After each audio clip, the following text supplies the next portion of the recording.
1 जुलाई से शुरू होने वाली सालाना अमरनाथ यात्रा की तैयारियों पर मरकजी वजारत दाखिला की मीटिंग मुनक्किद की गई। मीटिंग की सदारत मरकजी वजीर दाखिला अमित शाह ने की। मीटिंग 3 मरहलों में मुनक्किद की गई।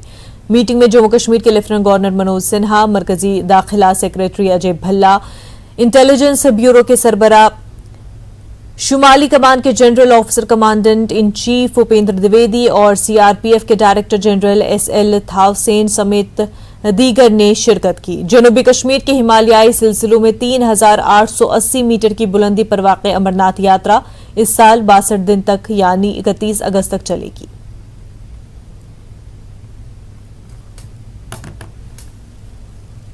अमरनाथ यात्रा और जम्मू कश्मीर में सुरक्षा व्यवस्था के मद्देनजर केंद्रीय गृह मंत्रालय में एक बेहद महत्वपूर्ण बैठक हुई और ये 3 राउंड में इस बैठक को अंजाम दिया गया। हालांकि केंद्रीय गृह मंत्री के नेतृत्व में इस बैठक को अंजाम दिया गया और इस वक्त में मैं आपको बताना चाहूंगा कि इस वक्त में मैं गृह मंत्रालय के ठीक बाहर हूं, जहां पर इस बैठक में कई जो नेता जो है बाकायदा पहुंचे थे, जिसमें कि विशेष तौर पर जम्मू कश्मीर के उपराज्यपाल Manoj Sinha, raw chief, IB से जुड़े हुए कई अधिकारी वो पहुंचे थे। अर्धसैनिक बलों की अगर बात करें तो सीआरपीएफ के डीजी, आईटीबीपी से जुड़े हुए अधिकारी जो है वो पहुंचे हुए थे और किस तरह से जम्मू कश्मीर में सुरक्षा व्यवस्था को और चाक चौबंद करना है, खास तौर पर जो 62 दिनों की जो अमरनाथ यात्रा है और उस दौरान में जम्मू कश्मीर में सुरक्षा व्यवस्था किस तरह से चाक चौबंद करनी है। इसके साथ ही अमरनाथ यात्रा के दौरान वहां पर श्रद्धालुओं को कोई किसी भी तरह की दिक्कत ना हो तो सुविधाएं किस तरह से वहां पे देनी है, किस तरह से हर चौराहे पर या कहे हर रूट पे, उस रूट पर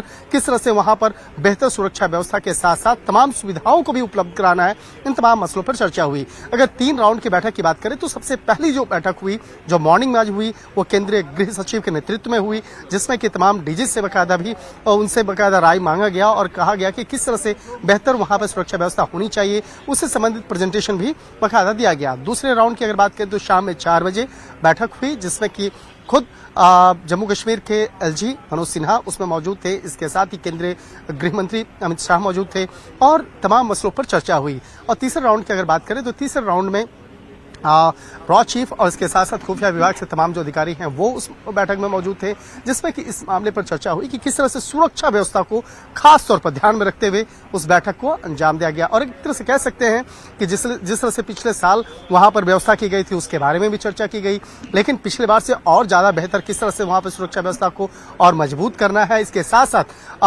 G20 के मद्देनजर भी किस तरह से वहां पर सुरक्षा व्यवस्था को मजबूत करना है और खास तौर पर जब कई देशों के प्रतिनिधि जम्मू कश्मीर में होंगे तो उस वक्त में किस तरह से वहां पर बेहतर तरीके से तमाम मसलों को वहां पे इंप्लीमेंट करना है।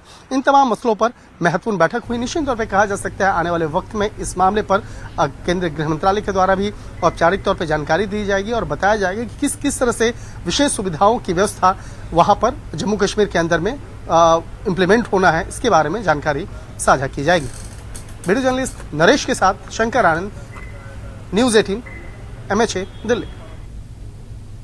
जिला इंतजामिया ने 1 जुलाई से शुरू होने वाली अमरनाथ यात्रा के दौरान अकीदतमंदों के लिए मुनासिब इंतजाम किए गए हैं। सफाई के साथ साथ यात्रियों को हर तरह की सहूलत फराहम की गई है। जिला सांबा में अमरनाथ यात्रियों के लिए सिक्योरिटी के भी सख्त इंतजाम किए गए हैं। डिप्टी कमिश्नर सांबा अभिषेक शर्मा ने अमरनाथ यात्रियों के लिए किस तरह के इंतजाम किए जा रहे हैं, इस पर तफसीली जानकारी दी। मालूम है कि अमरनाथ यात्रा जो है वो 1 जुलाई से शुरू हो रही है। इसके संदर्भ में क्योंकि सांबा डिस्ट्रिक्ट में भी एक ट्रांजिट पॉइंट है और यात्रा कठुआ के बाद सांबा से होके गुजरती है, सांबा डिस्ट्रिक्ट में हमने 22 के करीब जो है लॉजमेंट सेंटर्स आइडेंटिफाई किए हैं और सभी लॉजमेंट सेंटर्स में नोडल ऑफिसर्स को नियुक्त किया गया है। और हमने कल भी ये समीक्षा बैठक हुई थी कि सभी लॉजमेंट सेंटर्स में पानी की व्यवस्था, साफ़ सफाई की व्यवस्था, शौचालय की व्यवस्था और ठहरने का जो बेसिक व्यवस्था है वो सभी चीज़ें सुनिश्चित की जाएं। हम पूरा ज़िला प्रशासन जो है इसको देख रहा है और इसकी वेरिफिकेशन भी चल रही है। पीडीपी के सदर महबूबा मुफ्ती ने कहा कि पीडीपी गांधी के हिंदुस्तान को बचाने के लिए किसी भी मुखालिफ ग्रुप से हाथ मिलाने के लिए तैयार है। महबूबा मुफ्ती ने ऑपोजिशन के इत्तेहाद पर जोर दिया। ये जो अभी अपोजिशन यूनाइट हो रही है थ्रू आउट कंट्री, बिहार में भी एक मीटिंग बुलाई जा रही है, क्या पीडीपी इस पूरे अमल का हिस्सा बनेगी, क्योंकि आप चाहते हैं कि सब मिलकर एक अपोजिशन स्ट्रांग खड़ा करें? नहीं, उसके बगैर कोई चारा ही नहीं है। अगर आप इस मुल्क को, गांधी के मुल्क को गोडसे का मुल्क बनने से बचाना चाहते हो, अगर आप हिंदू मुसलमान के झगड़े से इस मुल्क को बचाना चाहते हो, अगर आप इस मुल्क को तबाही से मचाना चाहते हो, तो आपके पास कोई चारा नहीं है इकट्ठे होने के बगैर। Thank you. नेशनल कॉन्फ्रेंस के सीनियर लीडर और मेंढर के साबिक एमएलए जावेद राना अक्सर अपने मुतनाज़ा बयानात के जरिए सुर्खियों में रहते हैं। उन्होंने एक बार फिर हुकूमत पर हमला बोला। उन्होंने कहा कि हुकूमत हिंद पाकिस्तान से जंग करके अपना मकबूजा इलाका वापस ले या मुज़ाकरात के जरिए गिलगित बल्तिस्तान को वापस ले। उन्होंने इल्जाम लगाया कि बीजेपी न पड़ोसियों से दोस्ती करना चाहती है, न जंग करके पीओके को वापस लेना चाहती है। उन्होंने बताया कि ये हमारा एजेंडा है, हमने अपना घर वापस मांगा है। जावेद राना ने कहा कि मरकजी हुकूमत जम्मू कश्मीर के मसाइल का फायदा उठाना चाहती है। अगर हम अपने मुल्क में अमन चाहते हैं तो पड़ोस में अमन जरूर होना चाहिए और पड़ोसी के साथ दोस्ताना माहौल में बातचीत रखनी चाहिए, रवा रखनी चाहिए। तो डॉक्टर साहब ने भी कहा कि पाकिस्तान के साथ बात करें और हम भी ये कहते हैं कि पाकिस्तान के साथ बात करें और जो हमारा एरिया पाकिस्तान के पास है उसको वापस लें। इसमें क्या अर्ज है? बीजेपी का तो ये एजेंडा ही नहीं है, ये हमारा एजेंडा है, क्योंकि ये हमारा एरिया जो है वो पाकिस्तान के पास है। जबरन पाकिस्तान ने उसको हथाया हुआ है। वो गिलगित बल्तिस्तान है, बलूचिस्तान नहीं है, गिलगित बल्तिस्तान हो और ये पाकिस्तान ऑक्युपाइड कश्मीर हो, ये तो हमारा एरिया है। और इसमें दो ही बातें हो सकती हैं, या तो हम जंग करके अपना एरिया वापस ले लें या बातचीत के जरिए हम अपना एरिया वापस ले लें। तो हमने अपना घर वापस हमारा लेने की बात की है। इसमें तो मैं कहूँगा कि बीजेपी के कोलोफेल में तजाद है। वो ना एरिया वापस लेना चाहते हैं, ना वो वहाँ दोस्ती करना चाहते हैं, ना जंग करना चाहते हैं, ना लड़ाई करना चाहते हैं, ना दोस्ती करना चाहते हैं। वो सिर्फ हम पे ही जबर और तोगयान की चक्की जो है वो हम पे पिसना चाहते हैं। और इस जम्मू कश्मीर की का जो जम्मू कश्मीर में जो ज़्यादतियाँ हैं, जम्मू कश्मीर में जो परेशानियाँ हैं, उसका फ़ायदा जो है मुल्क में जम्मू कश्मीर को बेच के उठाना चाहते हैं हर इलेक्शन में, हर मोड़ पे, हर प्लेटफॉर्म पे। तो मेरा ये कहना है कि अगर पाकिस्तान के साथ इस सब्जेक्ट पे, इस मौजू पे बात की जाए तो क्या हर्ज है? डॉक्टर फारूक साहब ने कहा, हमारी लीडरशिप ने कहा, और जितनी भी मैन सिटी पॉलिटिकल पार्टीज़ हैं वो तो यही चाहती हैं कि अपने पड़ोसी के साथ जो है अच्छे ताल्लुकात हों। और हम कब तक जंग लड़ते रहेंगे? हम कब तक जो है जुल्म की और जबर और तगयान की चक्की में पिसते रहेंगे? बीजेपी ने एनसी लीडर जावेद राना के बयान पर सख्त रद्द-ए-अमल जाहिर किया है। बीजेपी के सीनियर लीडर और साबिक एमएलसी विक्रम रंधावा ने कहा कि नेशनल कॉन्फ्रेंस के लीडरों की बौखलाहट आया हो चुकी है। पाकिस्तान के साथ बातचीत की वकालत पर रंधावा ने कहा कि हुकूमत पाकिस्तान से नहीं बल्कि अपने लोगों से ही बात करेगी। हमारे साथ फॉर्मर एमएलसी विक्रम रंधावा हैं जो सीनियर बीजेपी लीडर है, इनसे बात करेंगे। जावेद राना ने जो कुछ भी कहा आज उसी को लेके विक्रम रंधावा से बात करेंगे।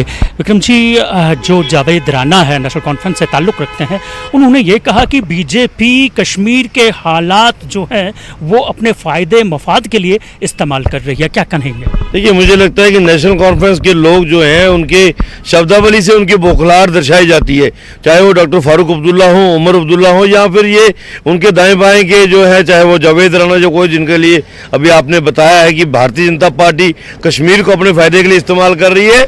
कश्मीर का आम जनमानस और दुनिया के अंदर पता है कि शेख अब्दुल्ले से लेके तो उमर अब्दुल्ले तक कश्मीर को किस परिवार ने और किस पॉलिटिकल पार्टी ने इस्तेमाल किया है अपनी व्यक्तिगत स्वार्थों को सिद्ध करने के लिए और अपनी राजनीतिक रोटियां सेकने के लिए। उन्होंने आम कश्मीरी को जो है मौत के घाट उतरवाया है, आम कश्मीरी को जो है आग के अंदर धकेला है। अलबत्ता आज कश्मीर खुशगवार है तो उसके लिए जिम्मेवार भारतीय जनता पार्टी और केंद्रीय नेतृत्व जरूर है कि नरेंद्र मोदी जी की कार्यकुशलता के बलबूते पे आज आम कश्मीरी जो है वो दिन भर अपना काम करके अपने बच्चों का पालन पोषण कर रहा है। आम कश्मीरी जो है जब वो घर से निकलता है तो उसको ये यकीन है कि उसको शाम को घर वापस आना है। लेकिन वो समय था जब कश्मीर के अंदर कोई भी नागरिक हो, वो किसी भी जात समुदाय से हो, वो घर से निकलता था तो पीछे भी चिंता रहती थी कि क्या वो घर वापस आएगा या नहीं आएगा।